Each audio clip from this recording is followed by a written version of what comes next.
আল্লাহ পাক সুবহানাহু ওয়া তাআলা এই জগৎকে সৃষ্টি করেছেন, মানুষকে সৃষ্টি করেছেন যাতে তার পরিচয় প্রকাশ করেন, অর্থাৎ তার যে ৯৯ নামের মধ্যে যে আল্লাহ তাআলার গুণাবলী রয়েছে, গুণ বৈশিষ্ট্য রয়েছে, সেই গুণ বৈশিষ্ট্যগুলি দুনিয়ার সামনে, সৃষ্টি জগতের সামনে তিনি প্রকাশ করতে চান। সেই প্রকাশ করার জন্য অন্য কোনো সৃষ্টি দিয়ে সেটা প্রকাশ হচ্ছে না। গাছ, বাঁশ, তরুলতা এগুলো নিয়ে প্রকাশ করা সম্ভব হচ্ছে না, এমনকি ফেরেশতা দিয়েও হচ্ছে না। বরং আল্লাহর সেই গুণাবলীর যে পরিচয় যারা ধারণ করতে পারে তারা হলো মানুষ, এবং মানব আত্মাকে আল্লাহ পাক সুবহানাহু ওয়া তাআলা যে সেই যোগ্যতা দিয়েছে। আউযু বিল্লাহি মিনাশ শাইতানির রাজিম, বিসমিল্লাহির রহমানির রহিম। মাওলানা রুমি রাহমাতুল্লাহ আলাইহি মসনবি শরীফের বিভিন্ন স্থানে মানুষের আত্মার বিশালতা নিয়ে আলোচনা করেছেন। বিশেষ করে যখন রূহের জগতে ফেরেশতাদের মজলিসে আল্লাহ পাক সুবহানাহু ওয়া তাআলা আনুষ্ঠানিকভাবে ফেরেশতাদের সামনে আদম আলাইহিস সালামকে যখন উপস্থাপন করেন, এবং সেখানে আল্লাহ তাআলা তাকে রহস্য জ্ঞান আল্লামা আদম আল আসমা কুল্লাহা, সমস্ত নামের তিনি জ্ঞান দান করেন, সে সম্পর্কে তিনি আলোকপাত করেছেন। বুঝছেন, আল্লাহর এই জ্ঞান ধারণ করেছিল কে? আদম, হযরত আদম আলাইহিস সালাম, অর্থাৎ মানুষের আত্মা সেই জ্ঞান ধারণ করেছিল, এবং সেই আত্মার আল্লাহ তাআলা প্রশংসা করেছেন কোরআন মজিদে। বলছে কি, ওহে প্রশান্ত আত্মা, তুমি ফিরে আসো তোমার প্রভুর কাছে, তার প্রতি তুমি সন্তুষ্ট, এবং তোমার প্রতি তিনি সন্তুষ্ট অবস্থায় তুমি আমার বান্দাদের দলে শামিল হও আর আমার জান্নাতে প্রবেশ করো। সূরা আল ফাজর আয়াত ২৭ থেকে ৩০। এই যে আত্মা নফসুল মুতমাইন্না, এই নফসুল মুতমাইন্না প্রত্যেক মানুষের ভিতরে এই নফসে মুতমাইন্না আছে। এই নফসে মুতমাইন্নাকে আল্লাহ তাআলা বলছেন যে তুমি হে নফসে মুতমাইন্না, আসো আমার বান্দাদের সাথে জান্নাতে প্রবেশ করো। প্রত্যেক মুমিনের মধ্যে আসে। কেউ এই নফসে মুতমাইন্নাকে গুরুত্ব না দিয়ে সেটাকে নষ্ট করে দেয়, আর কেউ যারা আল্লাহর ওলি, বুজুর্গ, সালেহীন বান্দা, নেককার বান্দা, ইমানদার বান্দা, মুত্তাকির বান্দারা এই নফসে মুতমাইন্নাকে ডেভেলপ করে, উন্নত করে আল্লাহর সেই রহমত পাওয়ার উপযোগী হয়। মাওলানা সেটাকে কবিতার মধ্যে, ফার্সি কবিতার মধ্যে সুন্দরভাবে বলেছেন, গুফতু উদখুল ফি ইবাদি তালতাকি জান্নাতাম মিন রুয়াতি ইয়া মুত্তাকি।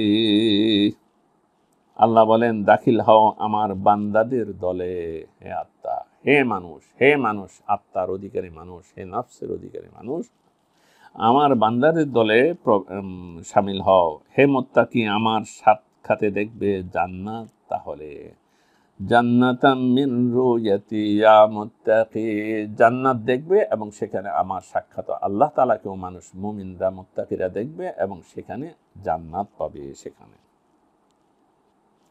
এই যে মানুষকে আল্লাহ পাক সুবহানাহু ওয়া তাআলা আত্মা দিলেন, সেই আত্মা কি? বলছেন যে এই আত্মার পরিচয় যখন ফেরেশতারা পাইল, ফেরেশতারা তো বেহুশ, শুধু ফেরেশতারা না, আল্লাহর আরশ পর্যন্ত সেখানে হুঁশহারা হয়ে গেল যে এই আত্মা মানুষকে যে আত্মা দিয়েছে, রূহ দিয়েছে, সেই বিশালতা দেখে। আরশ বা নূর বা পাহনা খিস চুন বেদি দন রা বেরাফতাস যায় খিস। আরশ, আল্লাহর আরশ, বা নূর, আরশের যে নিজস্ব যে নূর আছে, জ্যোতি আছে, বা পাহনা খিস, নিজের যে পাহনা মানে বিশালতা আছে, সেই বিশালতা নিয়ে, সেই নূর নিয়ে থাকা সত্ত্বেও এই আরশ চুনবেদি যখন দেখলো, আমরা এই আত্মাকে, আল্লাহর মানুষকে দিয়ে আল্লাহর আত্মার বিশালতা দেখলো, বেরাফতা যায় খেস, নিজের জায়গা থেকে কেঁপে উঠল। আরশ তার এত নূরের জৌলুস আর বিশালতায় যখনই দেখলো আদমের নূর, কেঁপে উঠল বিহবলতায়। কেন? বলছেন যে খুদ বুজুর্গি আরশ বাসাদ বাসমাদিদ লেকে সুরাত কিস্ত চুনমা নিরসিদ। সংক্ষেপে আলোচনা করি। আরশের বিশালতা, মহত্বের সীমা রেখা নেই। আরশ তো বিশাল, তার মহত্ব অনেক, এর কোনো সীমা নাই। লেকে কিন্তু সুরাতে কিস্ত, মানি রসিদ, কিন্তু সুরতটা কি, মানি আসলে, অর্থ আসলে, মরমী ভাব দ্বারা আসলে এই অর্থের সামনে এই আকৃতির কি মূল্য আছে। অর্থাৎ মৌলানা বলছেন আরশেরও তো একটা কাঠামো আছে, আল্লাহর আরশ বলতে যেটা বলা হচ্ছে সে আরশেরও একটা কাঠামো আছে, কিন্তু আকার আছে, আকৃতি আছে, সীমারেখা আছে, সেটা কিন্তু যেটি মর্ম নির্বস্তু প্রকৃত আত্মা, যে আদমকে যে আত্মা দিয়েছে সে আত্মা যখন সামনে আসলো, আর আরশের এই কাঠামোর আর মানে গুরুত্ব আর রইল না।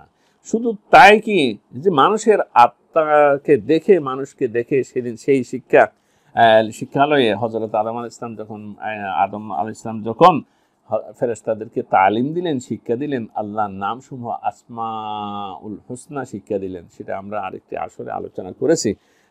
তখন ফেরেশতারা বেহুশ বেতাব হয়ে গেল, বললো যে আমরা আল্লাহর গুণগান করি, আল্লাহর সান্নিধ্যে আসি, উর্দু জগতে আসি, এই এলম আমরা পাইলাম না, অথচ মানে আদম পাইল, আদম আমাদেরকে শিক্ষা দিল, তালিম দিল। তারা বলা বলি শুরু করলো, বলল যে আসলে কি ব্যাপার, এই আদমের এই অবস্থা কেন। মৌলানা রুমি রহমতুল্লাহ আলাইহি বেশ কয়েকটা শেয়ারের মধ্যে সেটা বলছেন। আমি যদি প্রত্যেকটা শেয়ার আলোচনা করতে যাই অনেক সময় লাগবে, আমি শুধু অনুবাদটা, কবিতাটা এখানে পড়ি। প্রতিটি ফেরেশতা বলছিল আমাদের, এর আগে পৃথিবীর প্রতি আসক্তি ছিল আমাদের মাঝে। আমরা যে আসমানে আকাশে আসি, আমরা কিন্তু একটা অনুভব করতাম যে পৃথিবীর প্রতি আমাদের একটা আকর্ষণ অনুভব করতাম। সেটা বলছে কারা? ফেরেশতারা বলতেছে। কেন? খেদমত ইবাদতের বীজ বপন করতাম পৃথিবীর মাটিতে, ভেবে অবাক হতাম আমরা নিজেরাই সেই আসক্তিতে। আমরা আল্লাহর ইবাদত বন্দি করতাম, মানে একটা মাটির, আমরা আসমানি নূরের সৃষ্টি, আসমানের দিকে আমাদের আকর্ষণ হবে, কিন্তু মাটির দিকে কেন আকর্ষণ, সেটা নিয়ে আমরা খুব চিন্তা করতাম। আমাদের এত আগ্রহ কেন এই মাটির সাথে, অথচ আমাদের সৃজন আসমানের জ্যোতিতে। আমি ফার্সিটা পড়তেছি না। মাটির প্রতি কেন আমাদের এত আকর্ষণ? কে? ফেরেশতারা বলতেছে, অথচ আমরা তো এই যে জ্যোতির জগতে আসমানে আমাদের সৃষ্টি।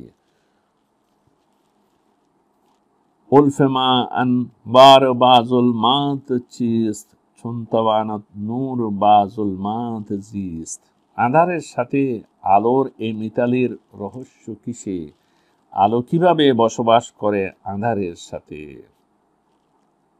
ফেরেশতাদের প্রশ্ন যে আমরা তো আলো, কিন্তু মাটি তো আধার, অন্ধকার।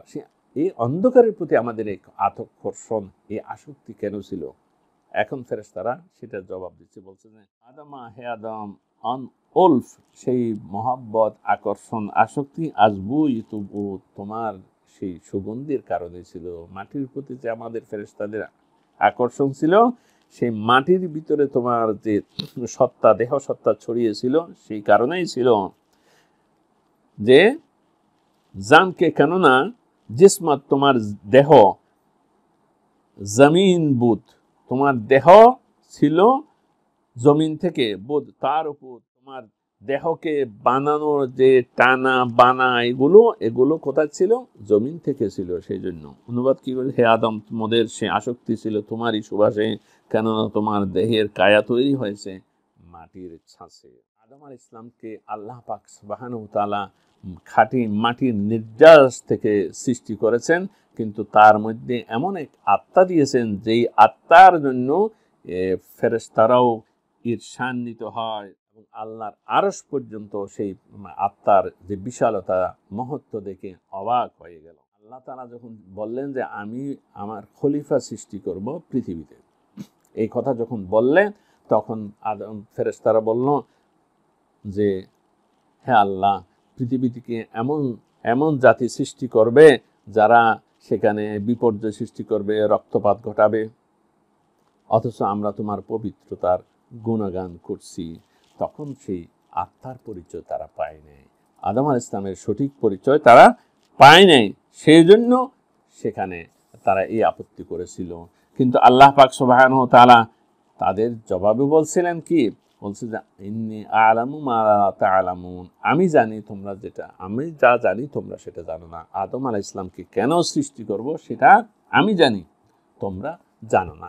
কেন সৃষ্টি করব সে আল্লাহ তাআলা যেটা জানেন, এবং ফেরেশতারা যেটা জানতো না সেটা মুফাসসিরগণ বিশ্লেষণ করেছেন। বলছেন যে এই আদমকে ওই জিনদেরকে, আগের জিনদেরকে দেখে ফেরেশতারা অনুমান করছিল যে জিনরা যেমন এখানে কাটাকাটি, মারামারি, বিপর্যয়, বিশৃঙ্খলা সৃষ্টি করছে পৃথিবীর মধ্যে, পরে ঝেঁটিয়ে তাদেরকে ফেরেশতারা এখান থেকে তাড়িয়ে দিয়েছে। তারা মনে করছিল যে এখানে জিনদের খলিফা হিসেবে, পরবর্তী স্থলাভিষিক্ত হিসেবে যদি এখানে আদমকে সৃষ্টি করা হয়, তারাও তো এই খুনাখুনি করবে। এই জন্য আদম ফেরেশতারা বলছিল, আল্লাহ তোমার যদি ইবাদত বন্দেগীর দরকার হয় তাইলে তো আমরাই তো সেই তোমার ইবাদত বন্দেগী, তোমার পবিত্রতা, গুণগান আমরাই করতে পারি, তাহলে তাদেরকে কেন সৃষ্টি করবে? কিন্তু আল্লাহ পাক সুবহানাহু ওয়া তাআলা বললেন যে আমি যা জানি তোমরা জানো না। কি জানানোর মধ্যে কি আছে? যে আল্লাহ মওলানা রুমি রাহমাতুল্লাহ আলাইহি এর মধ্যে এগুলো ব্যাখ্যা করেছেন। সেই ব্যাখ্যার মধ্যে একটা হলো যে এখানে আদমকে যে সৃষ্টি করতেছি সেখানে তারা গিয়ে গুনাহ করবে, এবং গুনাহ করলে আমি তাদেরকে গুনাহ মাফ করে দেব। এই যে আমি গুনাহ মাফ করনেওয়ালা, গফফার, এই নাম, আমার এই গুণ, আমার এই পরিচয়টা তো দুনিয়ার সামনে প্রকাশ করার জন্য আদমকে লাগবে। তোমাদেরকে দিয়ে তোমরা শুধু আমার পবিত্রতার গুণগান গাও, আমার পবিত্রতার পরিচয় হয়েছে। কিন্তু আমি যে মানুষকে পাপ করার পরও টাইনে দিতে পারি, এবং আমার যে গজব, যে দুনিয়ার উপরে যে জিনদের উপরে গজব, তাদেরকে আমরা এখান থেকে বিতাড়িত করেছি সেটা দেখেছে। কিন্তু আমার রহমত যে কতখানি মানুষের প্রতি, সৃষ্টির প্রতি, যারা নাফরমানি করে তাদের উপরে যে আমি কিরকম রহমত বর্ষণ করি, সেটা দেখার জন্য আমার আদমকে লাগবে। আদমের মাধ্যমে সেটা প্রকাশ হবে। হযরত আবু হুরায়রা রাদিয়াল্লাহু তাআলা আনহু একটি হাদিস এখানে উল্লেখ করতেছি, যেটা মওলানার ভাবধারায় ফুটে উঠেছে। সেটা হলো যে ইন্নাল্লাহা লাম্মা কাদাল খালকা কাদাবা ইনদাহু ফাওকা আরশি ইন্না রাহমাতি সাবাকাত গাযাবি। আল্লাহ তাআলা যখন তার সৃষ্টিকে চূড়ান্ত করেন, তখন তার কাছে আরশের উপরে একথা লিপিবদ্ধ করেন যে আমার রহমত আমার গজবকে ছাড়িয়ে গেছে। যতই মানুষ গুনাহ করুক, এই গুনাহের উপরে প্রবল হলো আল্লাহর রহমত, আল্লাহ মাফ করে দেন। এমন কি যে আল্লাহ পাক সুবহানাহু ওয়া তাআলা এতখানি দয়াবান, রহমান, রহিম, যে আল্লাহ তাআলা বলছেন আল্লাহর নবীর ভাষায়, ক্বালা রাসূলুল্লাহ সাল্লাল্লাহু আলাইহি ওয়াসাল্লাম, হযরত রাসূলুল্লাহ সাল্লাল্লাহু আলাইহি ওয়াসাল্লাম ইরশাদ করেছেন, ওয়াল্লাযী নাফসি বিয়াদিহি, সেই মহান সত্তার শপথ যার হাতে আমার নফস, লাউ লাম তাজনিবু, যদি তোমরা গুনাহ না করো, লাযাহাবা আল্লাহু বিকুম, তাহলে আল্লাহ তাআলা তোমাদেরকে ধ্বংস করে দিতেন, সবাইকে গুনাহ না করলে ধ্বংস করে দিতেন। ওয়ালা জাআ বিকওমিন গায়রাকুম, এবং এমন তোমরা ছাড়া অন্য এক জাতিকে আল্লাহ তাআলা আনতেন, সৃষ্টি করতেন। ইয়াজনিবুনা ফায়াস্তাগফিরুনাল্লাহ ফায়াগফিরু লাহুম ফায়ুগফারু লাহুম। ইয়াজনিবুনা, যেই জাতি, নতুন জাতি গুনাহ করত, ফায়াস্তাগফিরুনাল্লাহ, গুনাহ করার পরে আল্লাহর কাছে ক্ষমা চাইতো, ফায়াগফিরু লাহুম, এরপরে আল্লাহ তাআলা তাদেরকে মাফ করে দিতেন। পড়ুন সুবহানাল্লাহ। এই যে রহস্য, যে আল্লাহ তাআলা গুনাহগার যারা গুনাহ করে, এই গুনাহ, কোনো মানুষ যদি গুনাহই দুনিয়াতে না করতো, বলতো যে আল্লাহ তাআলা যে গফফার, সত্তার, তার এই নামের প্রমাণ, নামের মহিমা প্রকাশের জন্য এমন জাতিকে সৃষ্টি করত যারা যে গুনাহ করত, গুনাহ করার পরে আবার ক্ষমা চাইতো, আর আল্লাহ তাআলা তাদেরকে ক্ষমা করে দিতেন। অর্থাৎ যারা দানী, দানশীল, অনেক অগাধ সম্পদ আছে, মনে করেন তারা চায় কোনো মানুষ আমার কাছে আসে ধর্ণা দিক, কিছু সাহায্য চায়, যাতে সেটা দিতে পারে। কোনো মানুষ যদি কোনো সাহায্য না চায়, আর তার কাছে, ধনীর কাছে ধনও আছে, মনও আছে মানুষকে দেওয়ার, কিন্তু যদি কেউ সাহায্য না চায়, তার তো খারাপ লাগবে। আল্লাহ পাক সুবহানাহু ওয়া তাআলা বলছেন যে আমি তো মানুষকে ক্ষমা করতে পারি, ক্ষমা করি। এই জন্য কোনো মানুষ যদি ক্ষমা না চায় আমার কাছে খারাপ লাগবে, এই জন্য কেউ যদি ক্ষমা চায়, গুনাহ করে ক্ষমা চায়, তাকে আমি ভালোবাসি। এমনকি এইরকম না চাইলে এরকম মানুষ সৃষ্টি করে আমি তাকে ক্ষমা করতাম। এখানে এই সুসংবাদ রয়েছে যে মানুষ যদি গুনাহ করে যাতে নিরাশ না হয়, বরং আল্লাহর কাছে ক্ষমা চায়। যদি আল্লাহর কাছে ক্ষমা চায়, আল্লাহ তাআলা তাকে ক্ষমা করতে ভালোবাসেন এবং আল্লাহ তাআলা তাকে আপন করে নেন। শুধু ক্ষমা করেন না, তার উপরে রহমত করেন, দয়া করেন। তাহলে আমরা আজকে এই মসনবী শরীফের এই পর্যায়ে যে জিনিসটা মাওলানা রুমি রাহমাতুল্লাহ আলাইহি আমাদের সামনে উপস্থাপন করেছেন, সেটা হলো যে আল্লাহ পাক সুবহানাহু ওয়া তাআলা মানুষকে তার রহস্য জ্ঞান দিয়েছেন। মানুষকে জ্ঞান দেওয়ার অর্থ সেই জ্ঞানটা দিয়েছেন মানুষের আত্মাকে, এবং মানুষের আত্মা এমন যে যার কাছে আল্লাহর আরশ পর্যন্ত অবাক হয়ে গেছে তার মহিমা দেখে, এবং ফেরেশতারাও আদম আলাইহিস সালামের সেই আত্মার পরিচয় পাওয়ার পরে তারা চিন্তা করলো, তাদের মধ্যে পরামর্শ করছে, বলছে যে হ্যাঁ, আসলে পৃথিবীর যে গুণ, যে গরিমা এবং পৃথিবীর যে মর্যাদা, পৃথিবীর প্রতি যে আমাদের আসক্তি আমরা অনুভব করেছি, সেটা অন্য কোনো কারণে নয়, সেটা হলো মানুষের কারণে, আদমের কারণে। আদমের কায়া সেখানে মিশ্রিত ছিল বলে পৃথিবীর প্রতি আমাদের আসক্তি ছিল, যদিও আমরা আসমানের সৃষ্টি এবং জ্যোতির জগতের আমরা সৃষ্টি। এবং সেই সাথে হযরত মাওলানা রুমি রাহমাতুল্লাহ আলাইহি বলছেন যে আল্লাহ পাক সুবহানাহু ওয়া তাআলা রহমত এত বিশাল, এত বিস্তৃত যে আল্লাহ তাআলা চান দুনিয়ার মানুষকে যারা অপরাধ করেছে, নাফরমানি করেছে, গুনাহ খাতা করেছে, সেগুলো ক্ষমা চেয়ে যাতে মানুষ আল্লাহর কাছে আসে। এই আল্লাহর কাছে আসলে আল্লাহ তাআলা তাদেরকে মাফ করে দেবেন। এবং এই মানব সৃষ্টির উদ্দেশ্যও সেটা একটা, এখানে আমরা পেলাম কি, যে আল্লাহ পাক সুবহানাহু ওয়া তাআলা এই জগৎকে সৃষ্টি করেছেন, মানুষকে সৃষ্টি করেছেন যাতে তার পরিচয় প্রকাশ করেন। অর্থাৎ তার যে 99 নামের মধ্যে যে আল্লাহ তাআলার গুণাবলী রয়েছে, গুণ বৈশিষ্ট্য রয়েছে, সেই গুণ বৈশিষ্ট্যগুলি দুনিয়ার সামনে, সৃষ্টি জগতের সামনে তিনি প্রকাশ করতে চান। সেই প্রকাশ করার জন্য অন্য কোনো সৃষ্টি দিয়ে সেটা প্রকাশ হচ্ছে না। গাছ, বাঁশ, তরুলতা এগুলো নিয়ে প্রকাশ করা সম্ভব হচ্ছে না, এমনকি ফেরেশতা দিয়েও হচ্ছে না। বরং আল্লাহর সেই গুণাবলীর যে পরিচয় যারা ধারণ করতে পারে তারা হলো মানুষ, এবং মানব আত্মাকে আল্লাহ পাক সুবহানাহু ওয়া তাআলা যে সেই যোগ্যতা দিয়েছে। এখন আমরা যদি মানুষের আত্মাকে, আমাদের আত্মাকে যদি পরিচ্ছন্ন করতে পারি, সেই পর্যায়ে নিতে পারি, তাহলে এই ঊর্ধ্ব জগতের তাজাল্লি এবং উদ্ভাস ঝলক আমাদের আত্মার মধ্যে পতিত হবে, এবং আমরা আলোকিত হব, আমাদের জীবন আলোকিত হবে, আমাদের চরিত্র আলোকিত হবে, আমাদের চিন্তা আলোকিত হবে, আমাদের মন থেকে আবিলতা, কলুষতা এগুলো দূরীভূত হয়ে যাবে। আল্লাহুম্মা আতি নাফসি তাকওয়াহা ওয়া যাক্কিহা আনতা খায়রু মান যাক্কাহা আনতা ওয়ালিয়্যুহা ওয়া মাওলাহা, হাদিস শরীফের দোয়া। আল্লাহ আমাদের অন্তরকে পরিষ্কার করে দাও এবং পরিচ্ছন্ন করে দাও। তুমি আমাদের অন্তরকে পরিচ্ছন্ন করতে পারো এবং আমাদের অন্তরকে তাকওয়া দান করো। আনতা ওয়ালিয়্যুহা ওয়া মাওলাহা, তুমি আমাদের ওলি, অন্তরের মানুষের ওলি হলো, অভিভাবক হলে, এবং তুমি মাওলা হলে, অভিভাবক হলে তুমি। রব্বুল আলামিন, আমরা যে মসনবী শরীফ আলোচনা করতেছি তোমাকে জানার জন্য, তোমার রহস্য জ্ঞানের কিছু আভাস পাওয়ার জন্য, যে আভাস দিয়ে গেছেন মাওলানা রুমি রাহমাতুল্লাহ আজ থেকে 700-800 বছর আগে সেই ইরানের মাটিতে, এখন তিনি ঘুমিয়ে আছেন তুরস্কের কোনিয়ায়। আল্লাহ আমাদেরকে মসনবী শরীফের সেই আধ্যাত্মিক জ্ঞানের আলোতে আমাদের অন্তরকে, আমাদের মনকে, চিন্তাকে আলোকিত করে দাও, এবং সেই যুক্তি দর্শন, দিনকে বোঝার জন্য যুক্তি দর্শনের আলোকে সেই তৌফিক আমাদেরকে এনায়েত করো। আজকের মতো এখানে আমরা শেষ করছি। তবে একটা কথা বলে রাখি, যে ওই ঝগড়া, যে ঝগড়ার সূত্রে এই তত্ত্ব রহস্যগুলো ব্যক্ত করতেছেন, ঝগড়া কিন্তু শেষ পায়নি। অর্থাৎ